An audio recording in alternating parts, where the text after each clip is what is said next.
I'm so glad you're here. It's week number 3 of us hanging out online, and I love it.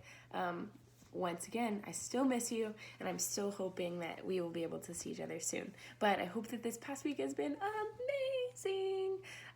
We are going to start out with a little bit of, if anybody remembers one of our memory verses that we had from a while ago, I want you to say it with me right now. But it goes like this. Enter his gates with thanksgiving and his courts with praise. Give thanks to him and praise his name. Awesome. I hope some of you guys are doing it with me, but because that is an amazing verse. It's just talking about how we enter into God's gates and his courts with thanksgiving and praise, and like we've been doing for the past few weeks, we've been doing thankfulness time. And today I want us to give a little bit of praise and thanksgiving by all, on the count of 3, saying one word that God is. So kind of like when we do our attributes of God, we say God is something, but on the count of 3, I'm going to say God is, and then I want you guys to think of one thing that you know God is, whether you want to say good or kind or powerful or any of the things that we've talked about or anything that comes to your brain. I want you to say that now, and so all together that is a way that we can give God some praise and thanks. Okay, so ready? 1, 2, 3. God is wonderful, awesome, amazing, perfect, holy. Amazing. I said a few more, but if you guys said anything, I'm sure that it was wonderful. I'm so glad that we can be meeting. It is so good to be thankful and give praise to God. Raise your hand if you like to give God praise. I do. It is really fun, and it's really fun to do it with you guys. So, hello and welcome again.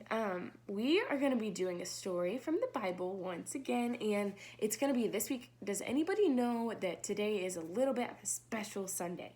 Maybe a big bit of a special Sunday. Or does anybody, better question, does anybody know what next Sunday is?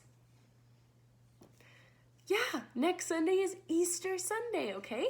And so today, this Sunday is a Sunday that you might have heard before called Palm Sunday. But what that means is that this is the Sunday that Jesus rode into the city on a donkey, and there were palm branches that people laid down before him. It's a good story. But we're going to be reading a story in the Bible that has a little bit to do with the week that's leading up to Easter, okay? So Easter celebration is going to be next week, and I'm sure that we're going to get to talk about it, and you're going to get to hear about it with your families. But the week before Easter was also very important, and so I'm going to be reading a story today that talks about the week before Easter and how and like what happened and what Jesus did. And so if you have a Jesus Storybook Bible, I would love it if you could open up to page 286. So, oh wait, just a second for you to do that. This story is called The Servant King, and it's talking about the Last Supper. And that was a time that Jesus had already come into the city, and he gathered all of his disciples around a big table, and they were eating dinner together. And Jesus said some very important things and did some very important things during that time, all before Easter happened, and all before we know that the story of Easter, and we're going to talk about that more, but this story is very important too. So, awesome. Hope you're there. If you're not, you can pause the video. But here we go. The Servant King. Amazing. It was Passover, the time when God's people remembered how God had rescued them from being slaves in Egypt. Every year, they killed a lamb and ate it. The lamb died instead of us, they would say. But this Passover, God was getting ready for an even greater rescue. Jesus and his friends were having the Passover meal together in an upstairs room. But Jesus' friends were arguing. What about? They were arguing about stinky feet. Stinky feet? Yes, that's right, stinky feet. Guys, don't you think that sometimes the disciples could be so silly? But they were just like us. Sometimes we do silly things too. And we're Jesus' disciples also now. Now, the thing about feet back then was that people didn't wear shoes. They only wore sandals, which might not sound unusual, except that the streets in those days were dirty. And I don't mean just dusty dirty. I mean really stinky dirty. With all those cows and horses everywhere, you can imagine the stuff on the street that ended up on their feet. So anyway, someone had to wash away the dirt. But it was a dreadful job. Who on earth would ever dream of volunteering to do it? Only the lowliest servant. I'm not the servant, Peter said. Nor am I, said Matthew. Quietly, Jesus got up from the table, took off his robe, picked up a basin of water, knelt down, and started to wash his friends' feet. Wow, that was the job no one wanted to do. You can't, Peter said. He didn't understand about Jesus being the servant king. If you don't let me wash away the dirt, Peter, Jesus said, you can't be close to me. Jesus knew what people needed most was to be clean on the inside. All the dirt on their feet was nothing compared to the sin inside their hearts. Then wash me, Lord, Peter said, tears filling in his eyes, all of me. One by one, Jesus washed everyone's feet. I am doing this because I love you, Jesus explained. Do this for each other. Wow. Jesus was the king. He was the most powerful. And then he went and washed everyone's feet. Wow, what's going to happen next? Now, one of Jesus' friends had made a bad plan. No one else knew what the bad plan was, but Jesus knew. And so did Judas. Judas was going to help the leaders capture Jesus for 30 pieces of silver. Go on, Judas, Jesus said. And Judas got up from the meal, left the room, and walked out into the night. Oh, no. Then Jesus picked up some bread and broke it. He gave it to his friends. He picked up a cup of wine and thanked God for it. He poured it out and shared it. My body is like this bread. It will break, Jesus said. Jesus told them, this cup of wine is like my blood. I will pour it out. But this is how God will rescue the whole world. My life will break and God's broken world will mend. My heart will tear apart and yours will heal. Just as the Passover lamb died, so now I will die instead of you. My blood will wash away all of your sins, and you'll be clean on the inside, in your hearts. So whenever you eat and drink, remember, Jesus said, I've rescued you. Jesus knew it was nearly time for him to leave the world and go back to God. I won't be with you long, he said. You are going to be very sad, but God's helper will come. And then you'll be filled up with a forever happiness that won't ever leave. So don't be afraid. You're my friends, and I love you. Then they sang their favorite song and walked into their favorite place, an Olive Garden. Wow, so Jesus broke his body so that our bodies could be healed. And he broke this bread so that we could eat it and be satisfied, right?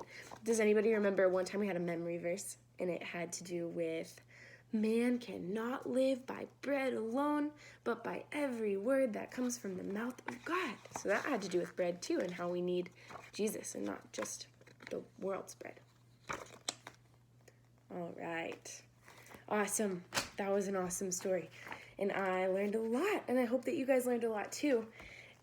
What happened? Let's go over really quick. What are some of those things that happened? So one thing that happened was that Jesus had all of his disciples together in one place, and then what did he do? They were all arguing about what? Stinky feet, right? Everyone's feet were so stinky. But then, who was the one that had to wash them? Jesus, right? Did he have to actually? No, he didn't. He wanted to. He was doing it because he loved them. And he loved his disciples. And so because he loved them, he served them. And he was the greatest, but he chose to serve, which is totally crazy. And then what happened? Jesus went on to talk about the Passover meal, which was a meal that people had been having for a long time. And that meal was just to celebrate. So they used to eat that meal every single year to celebrate all the things that God had done and specific things that God had done. And so it was a big celebration, but at that time Jesus said, I'm going to be broken for you. And if you eat this bread and this wine and you think of me, then I will fill you up forever. And it was just really, really cool. So that's what happened. And now we're going to talk about our attribute of God. All right, drum roll again. You know how it goes. What's it gonna be? God is the bread of life. Wow, yes, we just talked about how in the story, Jesus talked about how he was the bread of life. And whenever we eat and drink, we remember him and what he did and the sacrifice that he made for us, but also that we need him to fill us up. We need him to be the one that sustains us, and he needs to be the one that fills up our lives, because we can't be whole and we can't be clean and we can't be anything without Jesus, because Jesus is the one that washes us, and he doesn't just wash our feet. He doesn't just wash our outsides. He also washes our insides, and he makes our insides clean so that we can be in a relationship with him, right? Okay, so that leads us to our memory verse. Drum roll. This one's new this week. We'll go over our last one in just a second, but here's our new one. Ready? I am the way and the truth and the life. No one comes to the Father except through me. John 14:6. Wow. Okay, so this was something that Jesus said right around the time of the Passover meal. And he's talking about how he is the only way to the Father, right? He's the only way, he's the truth, and he's the life. And if we believe and we walk in the way of Jesus, and we believe that he's the truth, and we believe that he is the life, then we can be in a relationship with God. And we can walk, and no one can get in a relationship with God except through Jesus. There's no way to do it. Jesus is the only way. And that's why next week is going to be so fun and important, because we're going to get to talk about what Easter was and what happened when Jesus died on the cross. So, all right, let's do that really quick. So it goes, I am the way and the truth and the life. No one comes to the Father except through me. John 16:4. Okay, so you guys do it again with me. So, I am the way and the truth and the life. No one comes to the Father except through me. John 16:4. Awesome. I love that memory verse because it reminds us that Jesus really is the only way. And it reminds us why the cross is so important and why everything that he did was so important, because it's the only way to have true, real life and true, real happiness that nothing else in the whole entire world can give us. So, awesome. I'm so glad. Does anybody remember our verse from last week? Ready? Draw near to God, and he will draw near to you. Yes. I hope that you guys are remembering that. I hope that you are getting to do some jam time. I hope that you're getting to do some prayer and knowing that whenever you draw near to God, he draws near to you too. So, awesome. I'm going to send you guys another challenge later this week. But for right now, just remember that Jesus is the way, the truth, and the life. And get excited because we're going to be talking even more about the story of Jesus and when he died and rose for us. So, awesome. Okay, I hope that I get to talk to you guys soon.